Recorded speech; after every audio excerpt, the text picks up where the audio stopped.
नमस्कार, आप देख रहे हैं इंडिया टीवी। आपके साथ मैं हूं मीनाक्षी जोशी। वक्त हो गया है राजधर्म का। आज शुरुआत दिल को झकझोर देने वाली रिपोर्ट के साथ कर रही हूं। सर्दी, जुकाम, बुखार और खांसी, जब जब मौसम बदलता है, बड़ों से लेकर बच्चों तक होने वाली सबसे आम बीमारी यही सर्दी, जुकाम, खांसी और कफ ही तो है। और हर घर में कफ सिरप होगा, लेकिन यही कफ सिरप बच्चों की मौत का सिरप बन गया है। 2 साल की योजिता ने किडनी फेल की वजह से दम तोड़ दिया, क्योंकि उसने कोल्ड ड्रिंक कफ सिरप पिया था। 5 साल के अदनान की मौत हो गई, क्योंकि उसे खांसी की दवा कोल्ड ड्रिंक पिलाई गई थी। डायलिसिस के बावजूद उसकी किडनी नहीं बचाई जा सकी। उल्टियां करते करते अपने मां बाप के हाथों में उसने दम तोड़ दिया। मौत का ये सिरप मध्य प्रदेश और राजस्थान के 19 बच्चों की जान ले चुका है। और सवाल यही कि इन मौतों का जिम्मेदार कौन है? कौन है वो लोग जो ये जहरीला सिरप बना रहे हैं? कौन इसे बेच रहा है? सरकार की भूमिका क्या है? एक डिटेल में आपके सामने रखूंगी। एक एक जख्म, एक एक दर्द, आंखों से बहते माँ बाप का एक एक आंसू आपका भी दिल पसीज देगा।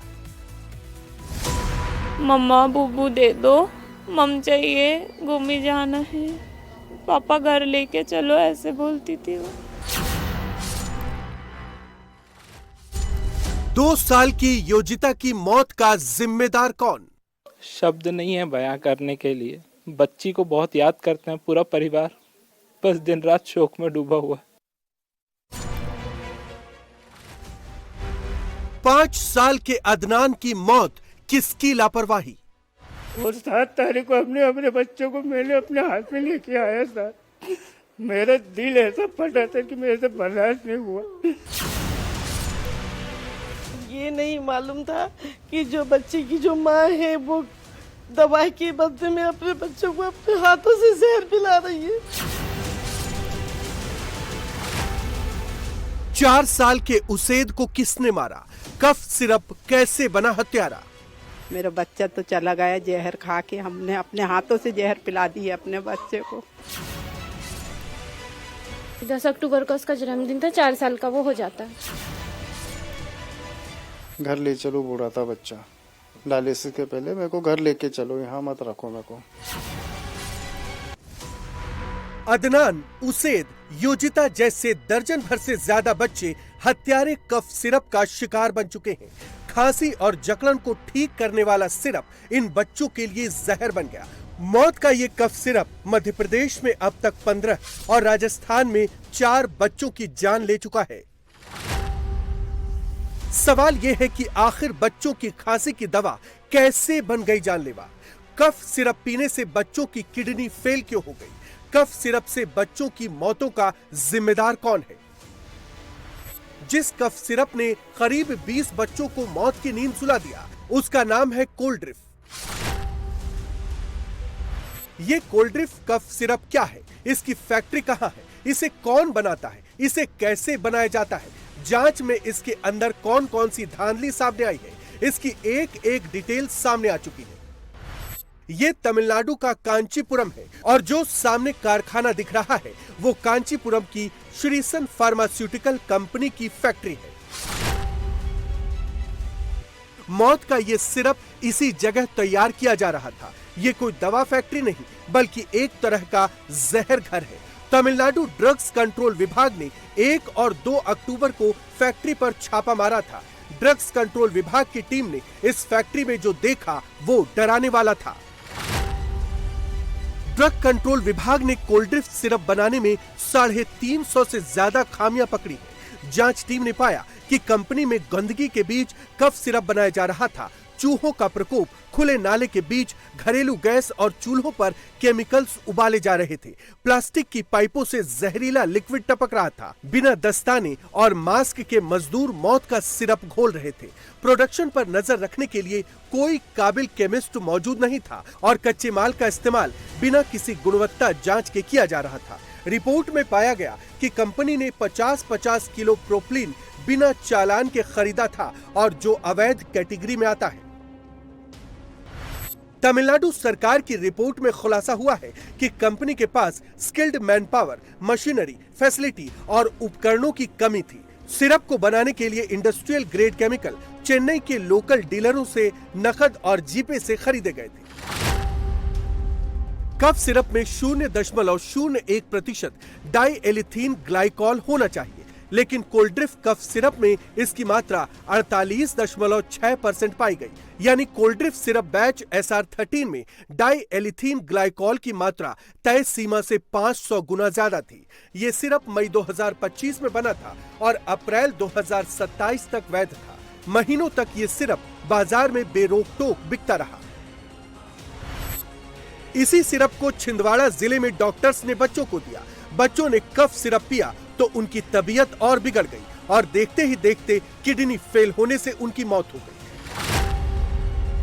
मध्य प्रदेश के छिंदवाड़ा जिले में कोल्ड्रिफ्ट कफ सिरप पीने से 15 मासूमों की जान चली गई। सभी बच्चों की मौत की वजह एक्यूट किडनी फेलियर है।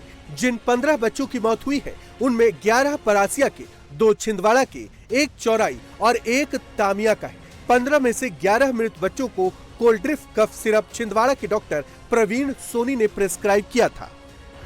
ये छिंदवाड़ा की योजिता है। योजिता जुलाई में ही 2 साल की हुई थी। उसे किसी भी तरह की कोई बीमारी नहीं थी। अचानक 7 सितंबर की रात उसकी तबीयत खराब हुई। माँ बाप उसे लेकर डॉक्टर प्रवीण के पास पहुंचे। डॉक्टर ने कफ सिरप प्रिस्क्राइब किया, लेकिन उसे पीते ही मासूम योजिता की तबीयत ऐसी बिगड़ी कि फिर संभल नहीं पाई। सर से बुखार आया, उस दिन हम डॉक्टर के पास लेके गए उसे, और लेके गए हैं। उन्होंने बोला 1 डोज हमारे सामने पिलाइए आप। हमने 1 डोज प्रवीण सोनी के पास लेके गए परासिया में, 1 डोज वहीं पिलाया उसको। उसके बाद घर लेके आए, 3 डोज घर पे दिया। दूसरे दिन उसको फिर लेके गए कि बुखार नहीं उतर रहा। उन्होंने दूसरे दिन बोले सुसु कर रही है कि नहीं, तो मेरे को पहले समझ नहीं आया, इतना ध्यान नहीं दिया। तो उनके यहाँ जो नर्स थी उन्होंने बोला, तो मैंने बोला अभी तो नहीं करी। तो उन्होंने बोला ठीक है, तो आप ये इसमें चेक करना, सर ने दिए एक काली डिब्बा, उसमें चेक करना। बोले कर रही है कि नहीं, बोले ठीक है। मतलब और दूसरे दिन फिर लेके गए, हमने बताया कि नहीं किया इसने वॉशरूम। उन्होंने चेकअप किया, टेस्ट किया, ब्लड टेस्ट हुआ, तो उन्होंने बोल दिया कि बोले इसको एक्यूट किडनी फेलियर है। रात को 8 बजे हमें पता चला, तो हम यहाँ से 9 साढ़े 9 बजे निकल गए नागपुर के लिए। बोले छिंदवाड़ा में इसका कोई इलाज नहीं, आप सीधा नागपुर जाओ। जी, ये डोज ले रही थी, उस दौरान कुछ बात करती थी, उसने कुछ कहा? जी सर, जब हम लेके गए थे तब तक बात करती थी। वो वहाँ पे जब थी तो वाटर डायलिसिस पे थी 5 दिन शुरू के, तब तक बात करती थी होश में। मम्मा बूबू दे दो, मम चाहिए, घूमी जाना है, पापा घर लेके चलो, ऐसे बोलती थी वो। शब्द नहीं है बयां करने के लिए। मैं इतने सारे कैमरा को फेस कर रहा हूँ। मैंने कभी सोचा नहीं था कि मुझे इस चीज़ के लिए कैमरा कभी फेस करना पड़ेगा। बच्ची को बहुत याद करते हैं पूरा परिवार, बस दिन रात शोक में डूबा हुआ है। हम जब इस हंसती खेलती बच्ची को इलाज के लिए लेके गए थे, हमने कभी नहीं सोचा था कि हमारे पास हमारी बच्ची वापस नहीं आएगी। इसको कोई लंबी बीमारी नहीं थी। उसको एक दिन फीवर आया। कब की बात है ये? 7 तारीख को रात में हाँ लगभग 1-2 बजे, क्योंकि हम बच्ची को बार बार देखते रहते थे, साथ में सोती थी। तो मुझे ऐसा लगा कि फीवर है। मैंने वाइफ को बताया तो बोलती सो रही है बच्ची, सुबह उठेगी तो देखेंगे। फिर 8 तारीख को जब मैं स्कूल चला गया अपने काम से, तो फिर आने के बाद वाइफ ने बोला कि इसको हॉस्पिटल लेके चलते हैं, फीवर अभी भी नहीं उतरा है। फिर हम उसको हॉस्पिटल लेके गए डॉक्टर प्रवीण सोनी के पास, उनसे दवाएं वगैरह ली। छिंदवाड़ा में जहरीली दवा से बच्चों के मरने का सिलसिला जारी है। इस बच्ची का नाम धानी है। छिंदवाड़ा के जूना पानी गांव की रहने वाली 1.5 साल की धानी ने भी आज दम तोड़ दिया। इससे पहले 5 साल के अदनान की भी जान कफ सिरप ने ले ली। अदनान छिंदवाड़ा के न्यूटन गांव का था। कुछ दिन पहले परिवार ने उसका जन्मदिन मनाया था। 25 अगस्त को अदनान को बुखार आया। पिता अमीन खान उसे डॉक्टर प्रवीण सोनी के पास ले गए। उन्होंने प्रिस्क्रिप्शन में बाकी दवाओं के साथ कोल्ड्रिफ्ट सिरप भी लिखी थी। अदनान का बुखार तो उतर गया, लेकिन उसे पहले वॉमिटिंग हुई और फिर उसने बाथरूम करना बंद कर दिया। जब हालात बिगड़ने लगे तो अमीन उसे लेकर नागपुर गए। वहां पता चला कि उसकी किडनी फेल हो गई थी। तो 27 तारीख से के वास्ते फिर उसने बाथरूम करना बंद कर दिया था। चौथा डायलिसिस जब उसका हुआ तो वो अनकॉन्शियस हो गया था सर। वो अनकॉन्शियस के साथ जब हमने हलचल करा, उसकी आँख खुली की खुली रह गई। फिर डॉक्टर लोग ने उसके आँख में पट्टी वगैरह लगाए। उसके बाद से ना हमारे बच्चे ने हलचल करा ना कुछ करा। हम लोग के दिल में ऐसा डर बैठ गया कि हम हमारे बच्चों को लेके जा पाए कि नहीं जा पाएंगे। अपने उम्मीद खो दिए थे सर। और 7 तारीख को अपने बच्चों को मैंने अपने हाथ में लेके आया सर। मेरा दिल ऐसा फटा था कि मेरे से बर्दाश्त नहीं हुआ। जी पर्ची में लिखा है सर, कोल्ड ड्रिप सिरप लिखा था सर। उसमें पैरासीटामोल की गोली थी, उसमें पैरासीटामोल लिखा था उसमें, और कोल्ड ड्रिप सिरप नाम से है वो सर, जो हमने पहली तारीख को 21 तारीख को उन्होंने हमको लिख के दिए थे सर। उसके बाद से हमारा बच्चा जो गए तो उन्होंने घर का मुंह नहीं देखा सर।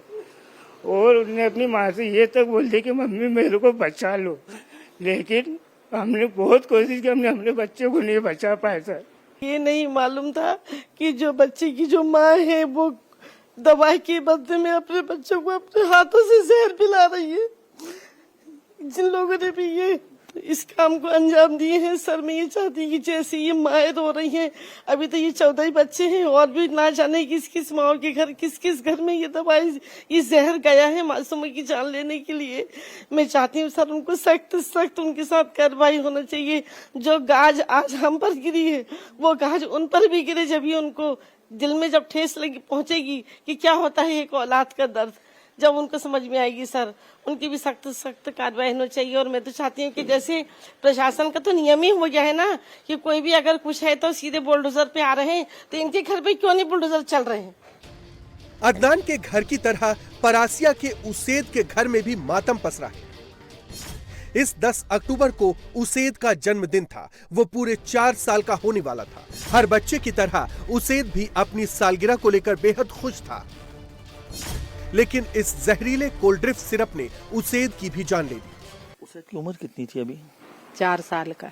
3 साल 11 महीने की। 3 साल 11 महीने की। 10 तारीख को उसका बर्थडे था। अरे हमारे बच्चे को तो छीने लिए हैं, पर दूसरे बच्चों का कुछ ना हो। हम ये चाहते हैं कि कड़ी से कड़ी सजा दी जाए। मेरा बच्चा तो चला गया जहर खा के। हमने अपने हाथों से जहर पिला दी है अपने बच्चे को। क्या करें, कितनी परेशानी हमारे को हम जान रहे। स्लो पॉइजन दिया गया है। हम खुद सोच नहीं पा रहे कि जिसको हम दवा समझ रहे हैं उसको जहर दे रहे थे, धीरे धीरे मौत की ओर धकेल रहे थे। मुझे तो ये एहसास हो रहा है जो गलत है उसे सजा मिलनी चाहिए। बस मैं तो विनती यही करती हूँ हाथ जोड़ के कि सजा मिलनी चाहिए, क्योंकि 1-2 की बात नहीं है, हमारे जैसे बहुत से माँ बाप है। पिता ने उसेद को बचाने के लिए अपना सब कुछ बेच दिया, लोगों से उधार लिया, लेकिन उन्हें क्या पता था कि डॉक्टर के कहने पर जो सिरप वो बच्चे को पिला रहे हैं वो दरअसल जहर है। नॉर्मली फीवर आया हुआ था बच्चे को। हमने 31 तारीख को अमन सिद्दीकी डॉक्टर के यहाँ लेके गए। उन्होंने गोली दवा सिरप वगैरह लिखा हमको। कोल्ड ड्रिप सिरप भी था उसमें। उसको बुखार में तो आराम लग गया, लेकिन 2 दिन बाद उसको यूरिन बंद हो गई। दूसरे दिन सुबह नागपुर लेके गए मेट्रो हॉस्पिटल में। वहाँ पर लड़के का ब्लड टेस्ट वगैरह हुआ। वहाँ पर उन्होंने क्लियर किया कि इसकी किडनी वर्क नहीं कर रही है। तो लड़के के 3 डायलिसिस हुए कंटिन्यू डे बाई डे। तो एक दिन छोड़ के फिर उसके बाद 13 सितंबर को उसकी डेथ हो गई। इस इलाज में मेरे को समथिंग 3.5 लाख रुपए लग गया सर। मेरे पास ऑटो थी, वो भी बेच दिया मैंने, और थोड़े बहुत जेवर वगैरह थे वो बेचा, और थोड़े बहुत बाहर से मतलब मोहल्ले वालों से, दोस्तों भाई बंधुओं से थोड़ी सी मदद मांगी। सरकार से हम यही चाहते हैं कि कंपनी को तो सील किया जाए सबसे पहले, और उनको कड़ी से कड़ी सजा दी जाए। कोल्ड ड्रिप कफ सिरप से हुई बच्चों की मौत के बाद देश भर में हड़कंप मचा है। लोग दोषियों पर कार्रवाई की मांग कर रहे हैं। मध्य प्रदेश, राजस्थान, तमिलनाडु, केरल, महाराष्ट्र, हिमाचल समेत देश के कई राज्यों में इस कफ सिरप को बैन कर दिया गया है। उत्तराखंड से लेकर उत्तर प्रदेश तक अधिकारी अब दुकान दुकान जाकर कफ सिरप की जांच कर रहे हैं। मध्य प्रदेश के सीएम मोहन यादव भी फुल एक्शन में है। Drug controller, deputy drug controller और ड्रग इंस्पेक्टर को सस्पेंड कर दिया गया है।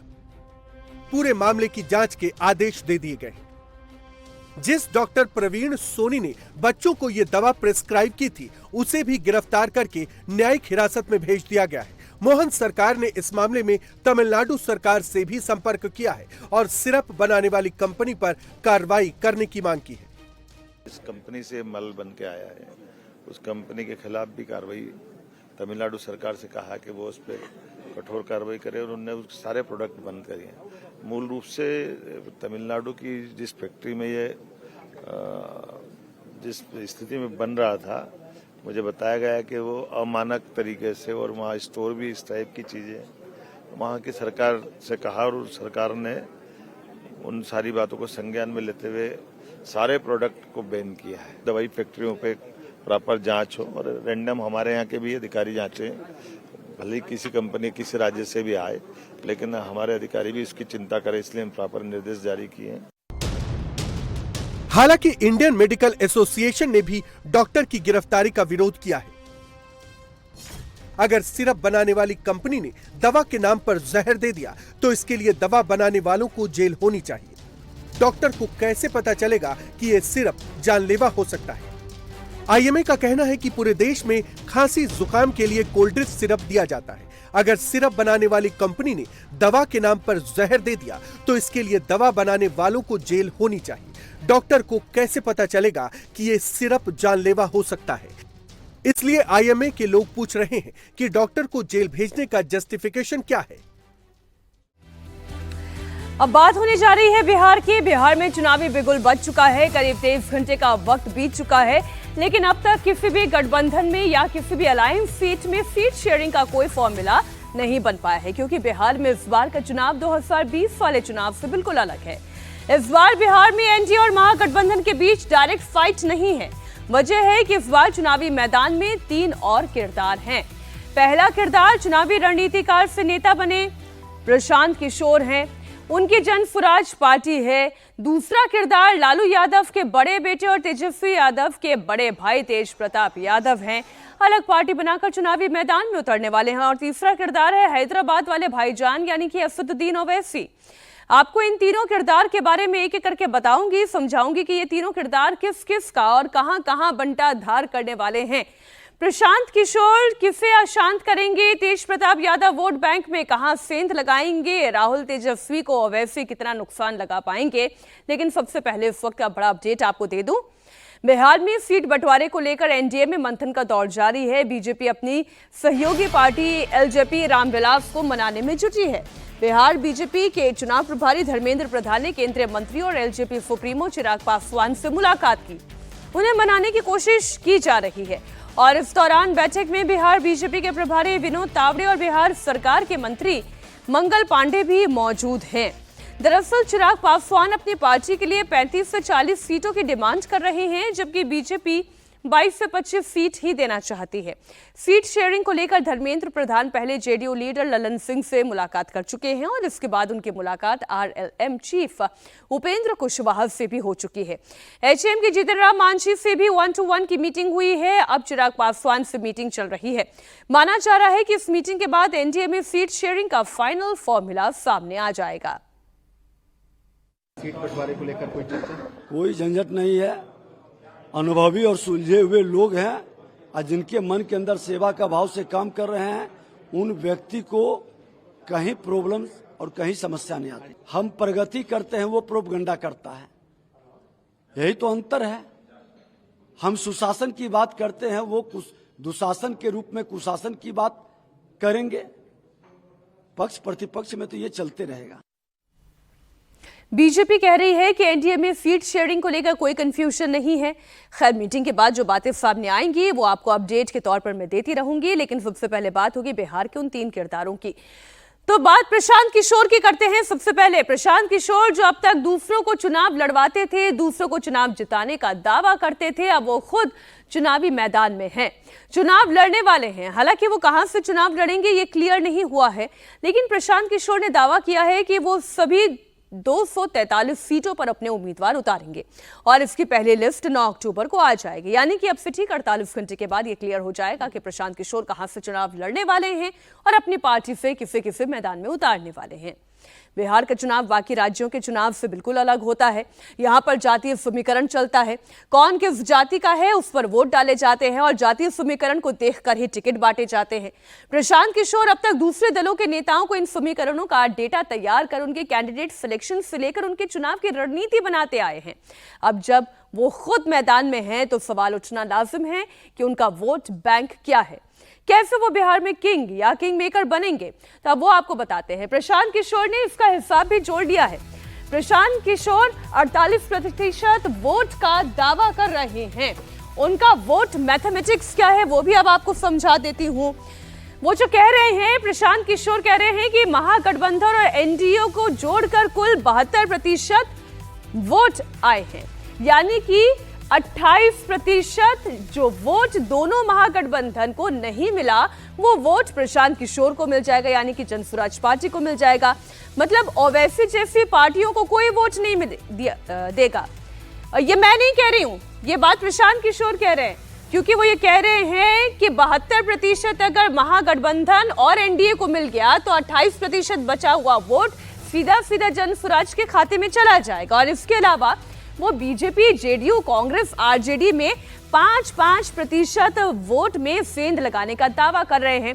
यानी इसका कुल जोड़ आप देख लीजिए। वो ये कह रहे हैं कि 10% महागठबंधन से, 10% एनडीए से अगर वो और वोट चुरा लेते हैं तो आंकड़ा 20% का हो जाता है, यानी कि कुल मिलाकर 48% वोट प्रशांत किशोर अपने खाते में जोड़ लेंगे। ये है प्रशांत किशोर की वोट मैथमेटिक्स। पिछली बार दोनों गठबंधन को मिलाकर 72% वोट पड़ा है। जो ये कह रहे हैं कि जगह नहीं है, तीसरे का विकल्प का जगह कहाँ है, तो आप समझिए कि पहले तो भाई दोनों गठबंधन को मिलाकर 72% वोट पड़ा है, मतलब 28% लोगों ने तो पहले से ही इनको नकारा हुआ है। तो उस 28% का एक बड़ा वर्ग जो है वो जनसुराज को वोट करेगा। और दूसरा, मेरा जो सबसे बड़ा आलोचक है, आपकी गणना को ही मान ले कि भैया दोनों का वोट थोड़ा थोड़ा काटेगा। अगर दोनों दल का 10-10% भी नुकसान हुआ तो उसमें जोड़ दो भैया 28% और 10-10% दोनों का काट दीजिए, कहानी खत्म। तो लोगों को चुनाव करना है, लोगों ने तय कर लिया बदलाव करना है, तो भैया भाजपा एनडीए तो गई। अब उनको चुनना है कि या तो 15 साल की जंगल राज की व्यवस्था को वापस लाना है, आकि नई व्यवस्था जनसुराज को बनाना है। निर्णय जनता को करना है। तो अदर्स के खाते में कुछ नहीं जाएगा, असदुद्दीन ओवैसी को कुछ नहीं मिलेगा, सब कुछ प्रशांत किशोर ले चले जाएंगे। बिहार चुनाव में प्रशांत किशोर क्यों गेम चेंजर साबित हो सकते हैं, इसकी एक वजह आपके सामने रख देती हूं। क्योंकि वो बीजेपी हो या जेडीयू हो, आरजेडी हो या फिर कांग्रेस हो, हर किसी की रणनीति को बहुत अच्छी तरह से समझते हैं। क्योंकि वो बीजेपी के लिए वो काम कर चुके हैं, जेडीयू के तो उपाध्यक्ष रह चुके हैं। 2015 में बिहार में आरजेडी के साथ मिलकर वो सरकार बनवाने में नीतीश की मदद कर चुके हैं, कांग्रेस के लिए भी काम कर चुके हैं। मंझे हुए रणनीतिकार रहे हैं, चुनाव के हर पैतरे को जानते हैं और बहुत अच्छी तरह से समझते हैं। वो जानते हैं कि कमजोरी क्या है, वो ये भी जानते हैं कि ताकत क्या है। अब देखिए, करप्शन, बेरोजगारी, पलायन जैसे मुद्दे वो लगातार उठा रहे हैं और वो ये जानते हैं कि ये भाई भतीजावाद तो चल रहा है। आरजेडी में जितना इन मुद्दों को उठाएंगे उतना अपने फेवर में वोट जोड़ते चले जाएंगे। तो ये वो मुद्दे हैं जो बिहार चुनाव में वो जमकर उठा रहे हैं। करप्शन की बात है, बेरोजगारी की बात है, शिक्षा की बात है, पलायन की बात है और भाई भतीजावाद की बात है। प्रशांत किशोर को चुनाव लड़वाने का तो बड़ा अनुभव है, मतलब कि वो एक अच्छे कोच रहे हैं। लेकिन ये जरूरी नहीं कि जो अच्छा डायरेक्टर हो वो अच्छा एक्टर भी साबित हो, अच्छा कोच एक अच्छा खिलाड़ी भी रहा हो, जैसे कि अक्सर हम क्रिकेट में और बाकी दूसरे खेलों में देखते हैं। चुनावी पिच पर प्रशांत किशोर के अब कोच की भूमिका में नहीं बल्कि एक प्लेयर की भूमिका में हैं। उन्हें प्लेयर की तरह परफॉर्म करना होगा, जातीय आधार समझना होगा। जब उनसे जातीय समीकरण के बारे में पूछा गया तो प्रशांत किशोर ने इसे भी समझा दिया। उन्होंने कहा कि वैसे हिंदू जो बीजेपी को वोट नहीं करते हैं और 20% मुसलमान, उनका जातीय समीकरण का आधार है।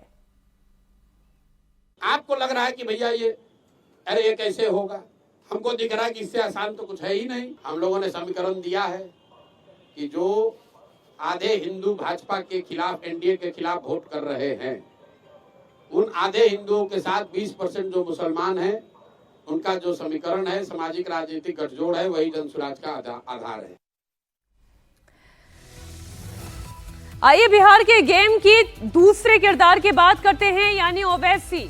असदुद्दीन ओवैसी ने चुनाव का ऐलान होने से पहले तेजस्वी की टेंशन बढ़ा दी। सीमांचल के बाद ओवैसी की नजर अब मिथिलांचल पर है। ओवैसी मिथिलांचल में इस बार अपने उम्मीदवार उतारने वाले हैं। ओवैसी ने कल मिथिलांचल में रैली की, आज गयाजी में जनसभा को संबोधित किया। इस दौरान ओवैसी ने तेजस्वी के साथ ही नीतीश और प्रधानमंत्री मोदी पर भी तगड़ा अटैक किया, दोनों को जालिम कहा। ओवैसी ने मुसलमानों से अपना नेता चुनने की अपील की।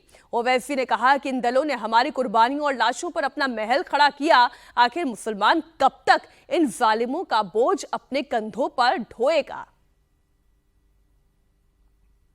पिछले विधानसभा चुनाव में ओवैसी ने 32 उम्मीदवार उतारे थे। इसमें सीमांचल में 5 सीटों पर एआईएमआईएम की पतंग उड़ने में कामयाब रही थी। उनके 5 कैंडिडेट विधायक बन गए। इस बार ओवैसी ने महागठबंधन में शामिल होने की कोशिश की। लालू यादव को चिट्ठी भी लिखी, लेकिन महागठबंधन ने उनके लिए अपने दरवाजे बंद कर दिए। इसके बाद ओवैसी अकेले दम पर चुनावी रण में उतर गए। ओवैसी इस बार सीमांचल में तो पूरे दमखम के साथ उतरेंगे ही, उन्होंने मिथिलांचल में भी 4 सीटों पर उम्मीदवार उतारने का ऐलान कर दिया है। दरभंगा सीट, जाले और केवटी के अलावा मधुबनी की 20वीं सीट पर ओवैसी की पार्टी चुनाव लड़ने के लिए तैयार है। अब महागठबंधन में एंट्री नहीं मिलने के बाद ओवैसी के निशाने पर सबसे अधिक तेजस्वी यादव है। अभी ओवैसी बिहार के 3 दिन के दौरे पर हैं। वो अपनी हर रैली में सबसे तीखा हमला तेजस्वी यादव पर कर रहे हैं। किशनगंज के बहादुरगंज में ओवैसी ने तेजस्वी यादव की तुलना शैतान से की थी।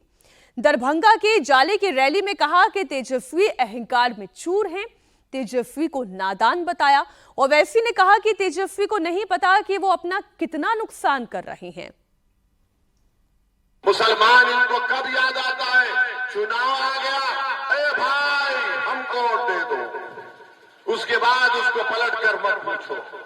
अख्तर ईमान साहब ने एक खत लिख दिया लालू जी को और कहा कि हमसे मिलिए, हम आपके साथ मिलकर लड़ेंगे, बीजेपी को बिहार में सरकार बनाने से रोकेंगे, बीजेपी को मुख्यमंत्री बनाने से रोकेंगे, मोदी अमित शाह को रोकेंगे। फिर उसके बाद उनके बेटे ने कहा कि पिताजी को लेटर आया होगा, मुझे नहीं। हमने कहा अख्तर भाई इनको भी लेटर लिख दीजिए। और सुन लो तेजस्वी, सुन लो राजद के नेता, हम तुमको बता रहे हैं तुम्हारी नादानी तुमको नुकसान पहुंचाएगी। तुम्हारा गुरूर और तुम्हारा तकब्बुर तुमको कमजोर करके रख देगा इंशाअल्लाह। तुम ये समझ रहे हो कि तुम सब कुछ कर जाओगे, तुम नहीं कर सकते। तुमको अगर बिहार में बीजेपी को रोकना है और बिहार में दोबारा मोदी और नीतीश कुमार की सरकार को अगर रोकना है तो तुमको ओवैसी और अख्तर ईमान का हाथ पकड़ना पड़ेगा। आखिर ओवैसी की नजरें सीमांचल के बाद मिथिलांचल पर क्यों टिक गई है? इसकी वजह साफ है, वो और दोनों इलाकों की मुस्लिम आबादी। सीमांचल में जहां करीब 60% मुस्लिम आबादी है, यहीं से पिछली बार उनके 5 उम्मीदवार चुनाव जीते थे। मिथिलांचल में मुस्लिम आबादी काफी बड़ी है। दरभंगा बिहार के टॉप 5 मुस्लिम जिलों में एक है। यहाँ पर ब्राह्मणों के बाद मुसलमान सबसे ज्यादा डोमिनेट करते हैं। गेम चेंजर है। दरभंगा में करीब 25% मुस्लिम आबादी है और ओवैसी हर रैली में ये कह रहे हैं कि केवल मुसलमान अपना नेता तय नहीं कर पाए। ओवैसी का पूरा फोकस सीमांचल पर है, जहां मुसलमानों की आबादी 30 से 60% के बीच है। 2020 के इलेक्शन में ओवैसी ने पहली बार बिहार में अपनी पार्टी के 30 कैंडिडेट उतारे और उनमें से 5 जीते भी। किशनगंज जिले में 4 में से 2 सीट पर ओवैसी की पार्टी के कैंडिडेट जीते, तो वहीं अररिया में 6 में से 1 सीट पर ओवैसी के नाम ये जीत रही। वहीं पूर्णिया में भी 7 में से 2 सीट पर एआईएमआईएम का कब्जा रहा। ओवैसी के 5 कैंडिडेट जीतकर विधानसभा पहुंचे, जिसमें से 4 आरजेडी में शामिल हो गए। इसलिए ओवैसी के निशाने पर इस बार सबसे ज्यादा आरजेडी है। इस बार ओवैसी की पार्टी दरभंगा के जाले सीट पर भी अपने उम्मीदवार उतारने जा रही है। जाले सीट पर अभी बीजेपी का कब्जा है और पिछली बार इस सीट से महागठबंधन के कांग्रेस के मशकूर उस्मानी हार गए थे। उस्मानी जिन्ना पोर्ट्रेट विवाद में घिर गए। बीजेपी ने इसे बड़ा मुद्दा बनाया। इसके बाद इस बार आरजेडी यहां से कैंडिडेट उतारने की तैयारी में है। अब प्रशांत किशोर और ओवैसी के अलावा बिहार चुनाव में इस बार जो तीसरा किरदार है वो है तेज प्रताप यादव, जिन्होंने चुनाव से ऐन पहले अपनी नई पार्टी खड़ी की। पार्टी का नाम जनशक्ति जनता दल रखा, यानी तेजस्वी यादव की राष्ट्रीय जनता दल का जवाब वो जनशक्ति जनता दल से देना चाह रहे हैं। इस बार वो खुद महुआ से चुनाव लड़ने का ऐलान कर चुके हैं। अभी वो हसनपुर सीट से विधायक हैं। कल उम्मीदवारों के नाम का ऐलान करने वाले हैं। सभी 243 सीटों पर उम्मीदवार उतार सकते हैं। यादव वोट बैंक में सेंध लगा सकते हैं। लालू यादव ने घर और पार्टी से निकाला तो विक्टिम कार्ड भी खेल सकते हैं। इससे तेजस्वी को बड़ा नुकसान हो सकता है, ऐसी संभावना है। इस बीच एक बड़ी खबर आपको दे दी। वीआईपी चीफ मुकेश सहनी भी बयान दे रहे हैं। वीआईपी चीफ मुकेश सहनी ने बड़ा बयान दिया है कि वो डेप्यूटी सीएम बन सकते हैं। वो बयान कितना हकीकत में तब्दील होगा ये तो बिहार की जनता तय करेगी। लेकिन अब बात होगी कुदरत की। पहाड़ों पर कुदरत का सितम जारी है। सितंबर तक बादल फटने से भारी तबाही मची, सैलाब ने भारी कोहराम मचाया तो अक्टूबर की शुरुआत में ही एक बार फिर से मौसम का मिजाज बिगड़ गया है। मौसम बिगड़ने से जहां माता वैष्णो देवी के पवित्र यात्रा आज तीसरे दिन भी बंद है तो उत्तराखंड के केदारनाथ, बद्रीनाथ समेत हेमकुंड साहिब में भारी बर्फबारी हो रही है। बर्फबारी के मामले में कैसे बद्रीनाथ में पिछले 40 सालों का रिकॉर्ड टूट गया। उत्तराखंड, जम्मू कश्मीर समेत हिमाचल में आने वाले वक्त में मौसम कैसा रहने जा रहा है, इस रिपोर्ट से समझिए।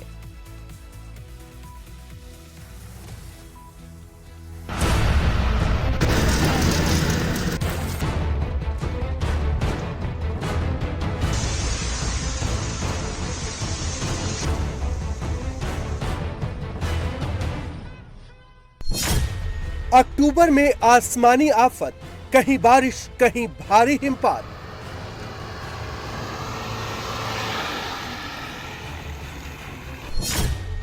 मौसम का आपातकाल, कश्मीर से कुल्लू तक बिगड़े हालात।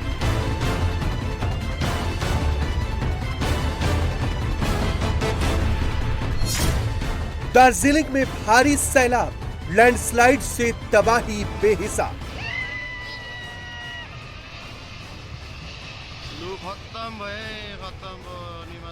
पहाड़ से लेकर मैदान तक एक बार फिर मौसम की बेरुखी देखने को मिल रही है। जम्मू कश्मीर से लेकर उत्तराखंड और उत्तरी बंगाल के दार्जिलिंग से सिक्किम तक बेमौसम बारिश और बर्फबारी से लोगों की मुसीबतें बढ़ चुकी।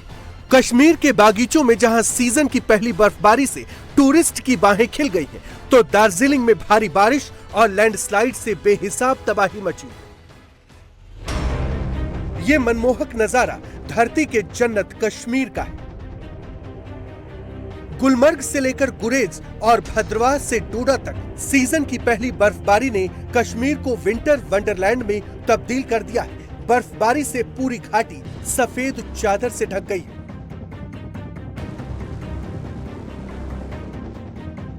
जम्मू कश्मीर के गुलमर्ग, सोनबर्ग, पहलगाम, अरू घाटी समेत तमाम टूरिस्ट स्पॉट्स में जमकर बर्फबारी हो रही है, तो अनंतनाग के सिंथन टॉप, गुलमर्ग के अफरवत, जोजिला दर्रा, कुपवाड़ा का बंगस और गुरेज घाटी का राजदान दर्रा बर्फ की सफेद चादर से ढक गया है। गुलमर्ग की अफरवत वैली की ये तस्वीरें देखिए। यहाँ का माहौल बेहद खुशनुमा है। बर्फ की फुहारें गिर रही हैं।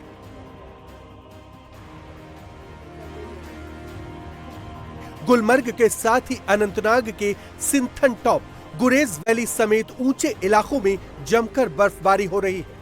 पूरी घाटी बर्फ की सफेद चादर से ढक गई है, जिससे यहाँ आए पर्यटकों के चेहरे खिल उठे। सैलानी यहाँ बर्फबारी का जमकर लुत्फ उठा रहे हैं।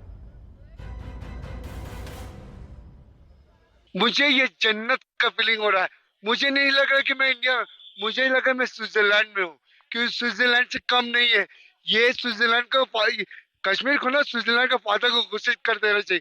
लाजवाब, लाजवाब व्यू, लाजवाब वेदर, लाजवाब माहौल। स्नो हो रहा है इस वक्त, तो कैसा लग रहा है आपको, कितनी खुशी आपको हो रही है? एक्चुअली मैं एक्सपेक्ट नहीं किया था, मैं जब आया था ना कोई एक्सपेक्ट नहीं किया था स्नोफॉल का, क्योंकि वेदर बारिश का था।